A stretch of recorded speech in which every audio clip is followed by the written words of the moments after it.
Hi, welcome to the latest episode of NAMI-New York State Perspectives, your show to keep you connected, supported, and inspired as we navigate the COVID-19 crisis and through everyday life. So we have an incredible episode today. I'm so honored to be joined by two people, remarkable people who I'm really lucky to be calling friends. I mean, really, two of my real heroes, Cecilia McGough and Michelle Hammer.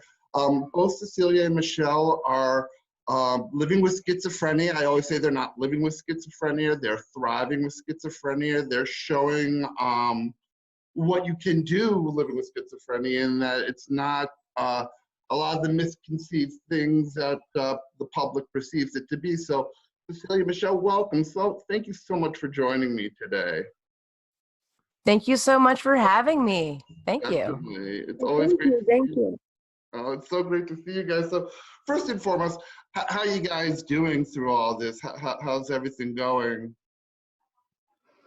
It's going. It's interesting. I haven't been on the subway in weeks, which is totally strange. I haven't been to Manhattan in a long time, just staying in Queens. And, it is what it is.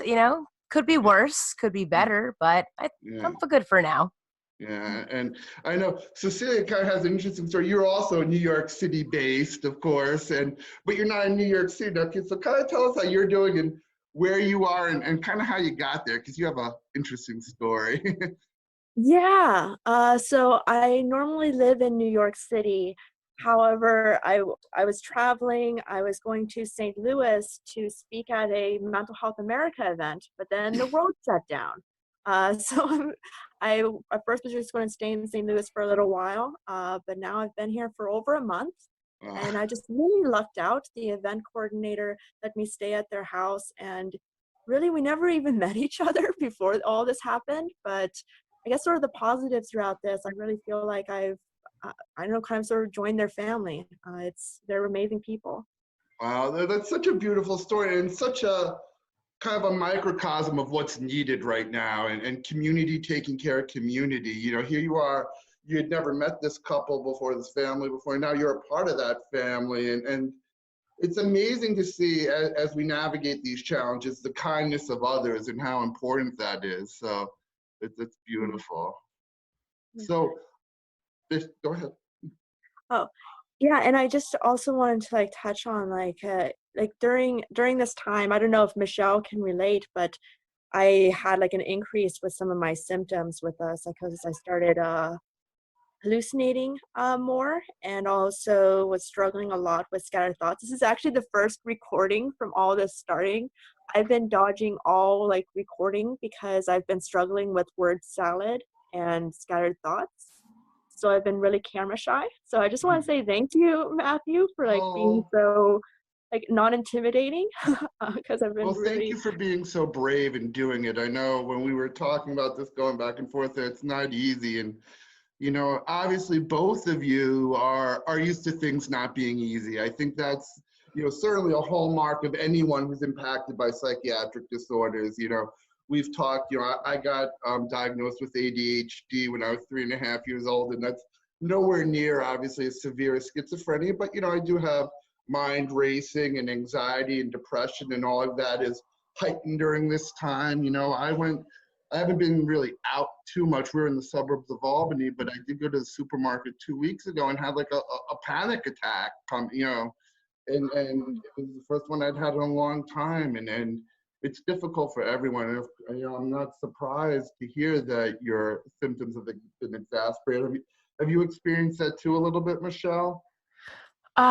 Yeah, some of it. Spending a lot of time just kind of in my apartment and not going out or just being alone doesn't help. It just kind of makes me start thinking too much. And when I start thinking too much is when I start having delusions and start believing, oh, maybe that happened. But at first I know it didn't happen. And then that's when I start making up stories around it, which forms my delusion and then settles it as completely real in my head when I know that it never happened.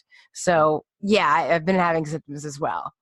Wow. So you put it so well. I was going to kind of answer part of the question is, how do you, when you recognize that you're getting symptomatic and you're both lucky enough, I don't know if lucky is the right word, but insightful enough to know what's going on and have that struggle. I remember one time you put up on social media, Michelle, what your experiences were like hallucinating, where you just kind of filmed yourself and you could see your process. But can you kind of talk about that process, how you, I don't know if recenter yourself is the right way to put it, but and how those skills that you use might be helpful to other people who are struggling with anything right now. Well, it's kind of interesting. Over the years, I've just been able to kind of read my situation and read myself. I've learned that whenever I have deja vu, it's not deja vu. It's me being delusional. It's me having an episode. Whenever I think I'm psychic, it's not me being psychic. It's me being delusional. Like, oh, I thought this in the past and it was going to happen. No, I never thought that in the past. Just right now, I think it's in the past and I'm thinking that I'm psychic. I've learned just the little things around me, which all just become delusions in my head and start making me think certain things are real. And I know that they're not. It's happened. I've had to learn this and it's taken a very long time, but I start to feel how they come into my head. And I start to feel that I know it's not real, but then I know it starts making me think it's real. But then if I check timelines and ask sometimes if it's so severe, I'll call up a friend and say, hey, did this ever happen? And then the answer is usually absolutely not. So I've just been able to kind of see when it starts, see when it builds, and see if I start thinking that it's real to try to understand of what is actually real. It's challenging, but at least I can tell way more easily now than I have in the past. Wow. And Cecilia, anything you want to add to that? Oh, I completely want to echo Michelle when she says it's taken a while to learn these different coping skills. It's not something you get right when you start having these symptoms. It takes a while to find those sort of the things that you sort of realize about yourself, it sort of catch you before you spiral. I know with me, I struggle with hallucinations. I also struggle with a certain level of paranoia. With paranoia, I've started to realize that when I start thinking people are either angry or my paranoia is usually thinking someone's really angry at me or disappointed in me. And I've realized that when that happens, it's usually when I'm angry and disappointed in myself. I'm sort of projecting that onto the other person. And then with my hallucinations, I'm someone who sees, hears, and feels things that aren't there. And my hallucinations take on a very nightmarish type of scary form. So I often get very scared when I start hallucinating. And something that I've done to sort of help that during this time was I was originally staying in the guest bedroom here at the house that I'm staying at. But I actually moved to sleeping on the living room couch, which sounds like, why the heck would you do that? But I realized that I was even isolating myself within self-isolating in this house because I would sort of get trapped in the room and get trapped inside my head. And I would have a hard time leaving the room. But when I started sleeping in the living room couch, waking up to a house that was full of people instead of waking up to my hallucinations, and also two adorable dogs, and I would be right next to the door to let them out. They would be like, wake up, human, open the door. That was a much better way to wake up than around my hallucinations. So making that environmental change really helped me. Oh, well, that's so fantastic. And I think those are definitely advices that I think people can relate to. I think one of the things that you was interesting, because I struggle with something that you really touched on, Cecilia, is that thinking people are angry with me. And a lot of times it's because I'm angry with myself and I displace that, right? And especially as people are isolated together, and couples, families, that sort of thing. I mean, you're in a very unique situation, but again, that right now you have to feel your feelings. We're all feeling things we've never felt before, dealing with things we've never felt before, and relating to each other, being in this small space, especially people who are like Michelle, who make families who are in small apartments or something, that make sure that when you be in touch with what you're feeling, and don't think that someone else in the house is upset with you or not, being in tune with what yourself and not displacing it is just so important. I think it's especially important right now. So like I said, I mean, you two have done incredible work really changing the perceptions of what schizophrenia is. Cecilia's done an incredible TED Talk. If you haven't seen it, we're going to link to it today when we send out the episode, the I Am Not a Monster TED Talk, which I think really started to really shift the conversation for a lot of people. And Michelle is an incredible artist and entrepreneur, and has learned to use her skills to both be creative and get the message out. So can you discuss, why that was so important to you, and why you've taken upon yourselves to really be the faces of schizophrenia for so many people? Michelle? Sure. When I started my journey to try to tell people that I had schizophrenia in sort of the biggest, boldest way that I could, I wanted to do something that could make a change. One time, it would really spark that is that I was riding the subway one day and I looked down the car and I saw a homeless man talking to himself in the same mannerisms of how that I talk to myself. And I thought, what's the difference between me and that guy? And the difference was that I have a support system. And if I didn't have the support of my family, my friends, my doctor, I could so easily be homeless just like him. So what can I do to make a change? What could I do differently? And especially in New York City, where 1 in 5 individuals has a mental illness, but people don't talk about it because of all the stigma. So I have a pop-up shop that's just on the streets of New York City, got a big sign that says, Schizophrenic NYC, don't be paranoid, you look great. I've got my t-shirts on there with the Rorschach test with the different slogans, don't be paranoid, you look great, or it's not a delusion, you are incredible, or the newest, I'm mentally ill and I don't kill. And I just talk to people all day long about mental health, about mental illness, about schizophrenia, about stigma, and people just open up and talk to me, and it's really all about starting the discussion. When I wanted to tell people I had schizophrenia, I wanted more than just telling people that I do. I wanted people to be able to tell other people and have more conversations all about mental illness, mental health, and how can we make a change so that people with mental illness aren't on the streets? How can we help everybody? How can we give back to the community? How can we make it less taboo? And by wearing a shirt that's quite a bold statement, it's like, what does that mean? Can we talk about it more? And what just sucks right now is that there's no tourists. We're all under quarantine and I can't pop up on the street. So I'm devastated by this.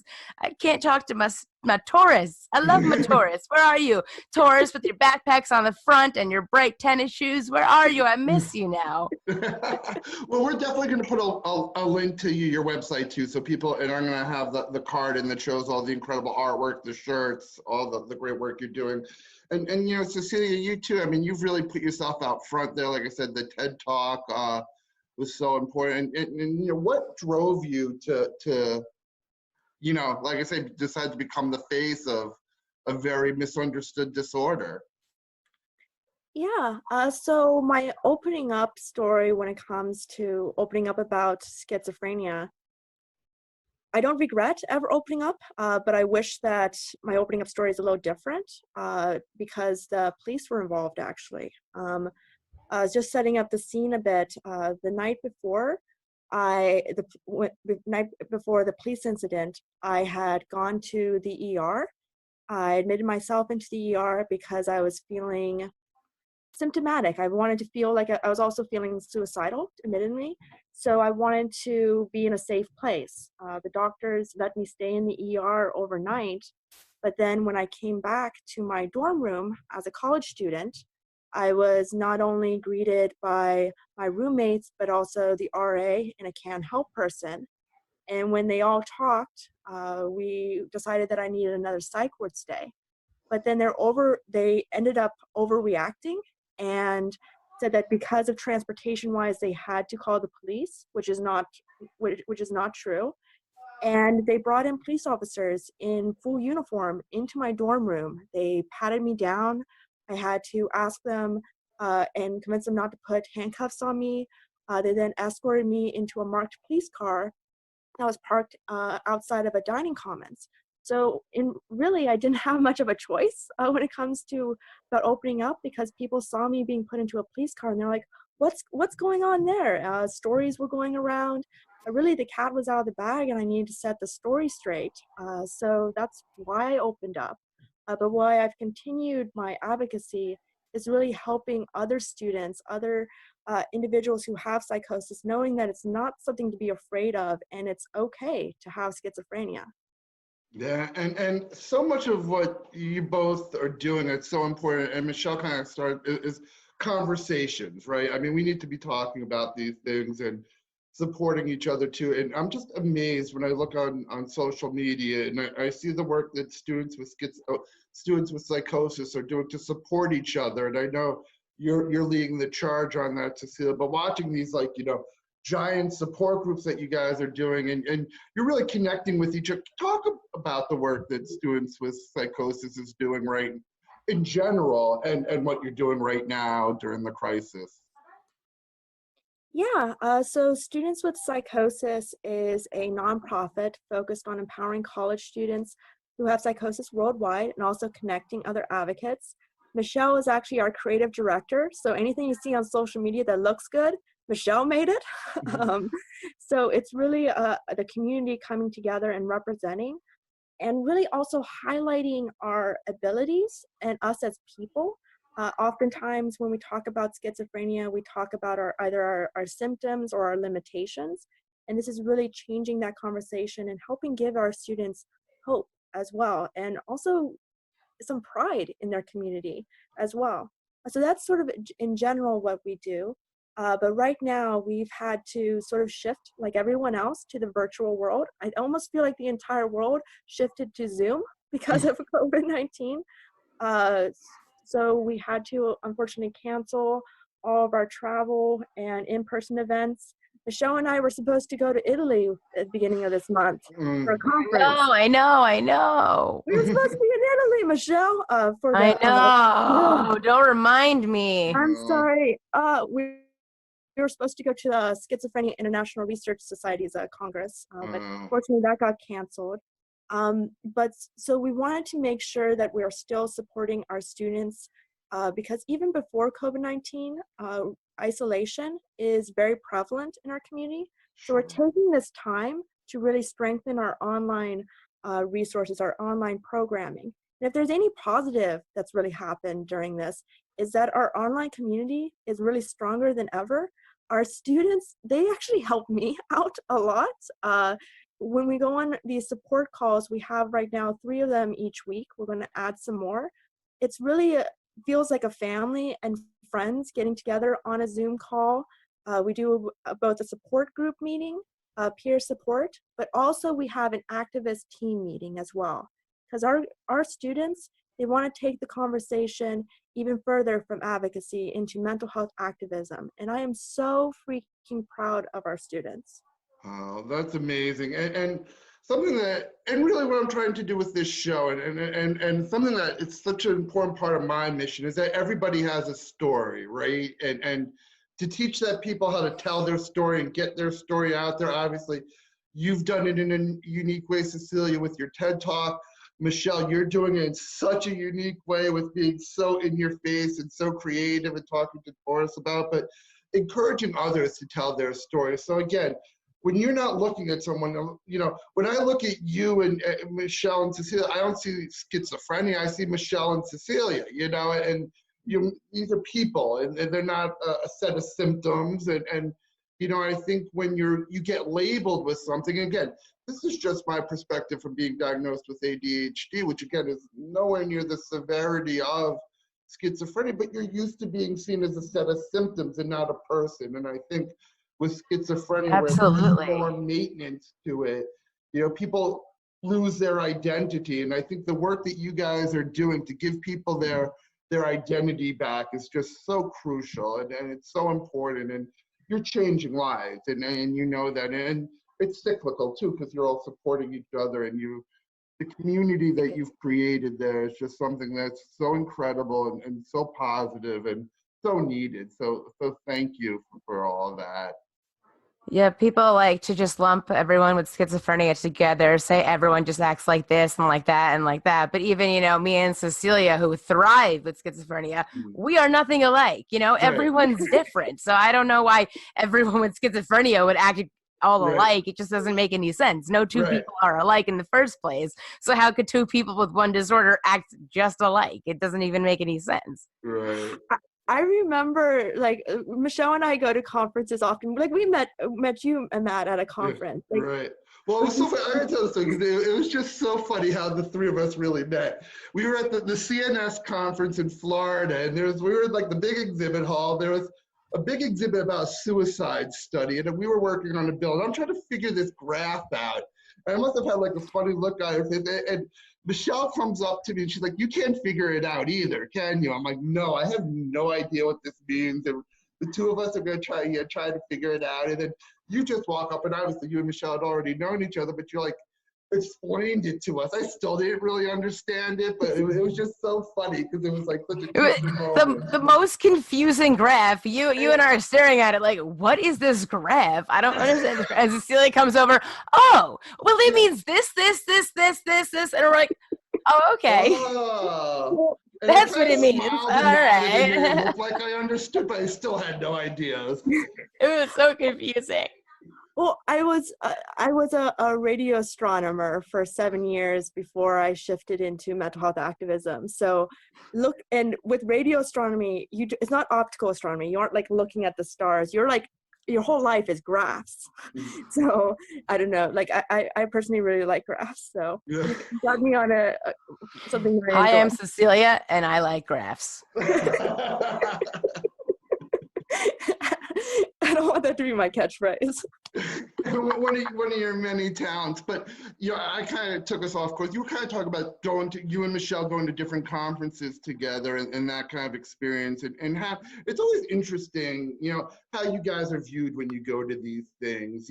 We always talk about, we kind of work together on trying to promote research together through the STAR Coalition. That's a conference that brought us all together. And I always say the language that we use around that's so important, that if someone's participating in a research project, they're not a subject. They're not, they're a partner in it. They're and again, so it's interesting when you guys go to these. I always feel a little out of place, even at the CNS summit, right? We're like one of the few people that don't have like PhD or like initials after our name or something like that. So I'm interested, when you go to these conferences, what your experiences are like, and how your thought, how you're perceived and listened to when you go to these events. I think you bring up a really good point about sometimes when someone with a lived experience goes to advocate for their community and they're in a setting where there's a lot of individuals with all those different ends names, like PhD, a doctor in this, that, or whatnot. I just want to say, you don't need a PhD to talk about your personal experience. You are living your experience. So don't let a degree in like I don't have a degree when it comes to schizophrenia. I just live it every single day, and that knowledge and that input is important and valued. So I think that we need to be having more of the lived experience talked about and also respected when it comes to these different conferences. What are your thoughts, Michelle? I kind of completely agree with that. I think lived experience, people speaking, is actually way more important than somebody with a PhD. You can study my illness all you want, but you're never going to know what it's like to be inside of my head. So I think it's more interesting to speak with me than speak to anybody with a PhD that's studying my illness. And I think it's such an important thing, and no matter what it is, whether it's schizophrenia, bipolar disorder, ADHD, depression, anxiety, tell your stories. Again, I think everyone's been so reluctant to speak about being diagnosed with a mental health issue, and I've been guilty of that too. I think one of the differences in our stories, again, diagnosis is different, but I was diagnosed so young that I felt different my whole life. Right, I talk about this a lot. I had specialized classes. I needed specialized services since the time I was literally kicked out of preschool for being hyperactive. So, that for so long I didn't want to embrace my differences and feel different. I was tired of feeling different. But now, like people like you and becoming part of this incredible broader mental health community, and it's just an incredible thing now, seeing people coming up and telling your stories, and the fact that you guys are just leading the way on it is just such a important thing. We can't thank you enough. I know it's not easy. I know, full honesty, we had to do a second take on this episode. We had some technical difficulties at the beginning, but like you were saying, for right now, still, you were really, it's not an easy time for you, and this is like the first interview you've done in a while because you've had some issues. I know you. Thank you for being so brave and doing it, and that's what people need right now. That's okay to be scared and to face your fears right now. I think, like you said, you guys we're all impacted by invisible diseases, right? I mean, very real to us. We can feel it, but anyone looked at the two of you and not knowing, you'd be the last two people I think people would ever think would have schizophrenia, Mm-hmm. And but it's so important that what we can't see out there is invisible. Our enemy is invisible, so we're used to facing invisible enemies, if you know what I mean. And so, for just again, and I think that's been part of the thing that's so scary for people is the invisibility of it. So, can you give a little advice about again facing down your fears and like you said before, that sometimes your hallucinations can be very scary, and you have to face fears more than most people do, I think. And what have you learned from that, and what can people take from your experiences and help them get through this? Mm-hmm. Well, you touch on a very important thing about sort of coping with symptoms, adapting, and also with fear. I try not to live in fear, even though my hallucinations are very nightmare-like. For those that might not know, I'm someone who hallucinates 24/7. One of my most common hallucination I have is a scary clown, from similar to the older adaptation of Stephen King's It. Let me just say, it wasn't a great time when they made a remake, Yeah. and then they made a sequel. What? But what was very important to me was being able to live and have a happy life, and not letting that fear sort of paralyze me. When I was first diagnosed, I was scared, very scared of my hallucinations. But now I've realized that it's okay to have some hallucinations. It doesn't make me a monster. I might hallucinate monsters, but that doesn't make me a monster. And and and I just want to say, someone who has schizophrenia, and even though they're symptomatic, even though there is maybe that element of fear, I don't let it paralyze me. And I also allow myself to be happy, which maybe sounds kind of weird to be someone with schizophrenia and say that I'm genuinely happy. I am a happy person, regardless. That's not weird. You can be just as happy as you want to be, girl. Yeah, and I think that's so important. And I think people need to find that it is okay to be happy now, to try to look for the positives in this situation. We are running out of time, I know, so hold on one second here. We're gonna have to wrap up soon, but I think that is such an important thing, that people can be happy right now, that people can feel good about themselves and overcome their fears, because you two are such incredible examples of that. And thank you for showing in such an incredible and brave way that you can be happy, and then that sometimes being happy is being brave. I think that's such a great lesson that you're doing, and I think there's so much that people can learn about you. I know we're hoping to have both Michelle and Cecilia at our education conference in the fall. Hopefully we'll be able to do it in October, but if one way or another, we will, either virtual or in person. But you'll get to hear more from two of these two remarkable young ladies. So, are there any message, anything you want to leave us with today?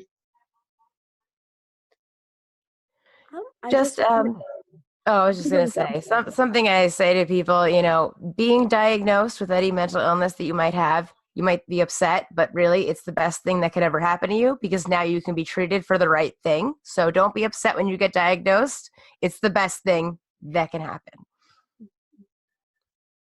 I agree with Michelle. When you are able to sort of find the name of or something, or be able to relate to other people, if you're diagnosed, maybe you can find other people that you can relate to. I know when I was diagnosed with schizophrenia, I got to meet amazing people like Michelle. Mhm. And it's really learning that anyone out there know that you're not alone. There's people just like you all around the world, and we're here for you.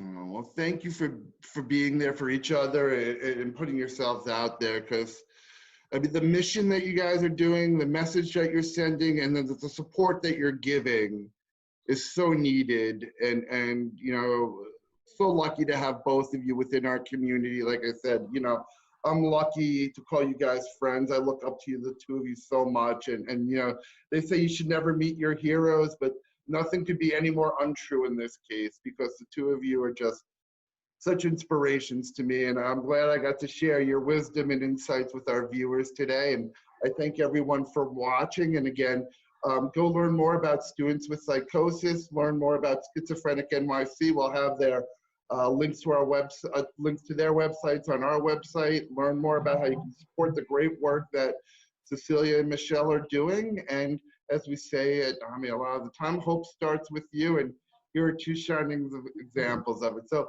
we'll see you next time on NAMI Perspectives. Thank you so much. Thank you. Bye. Bye.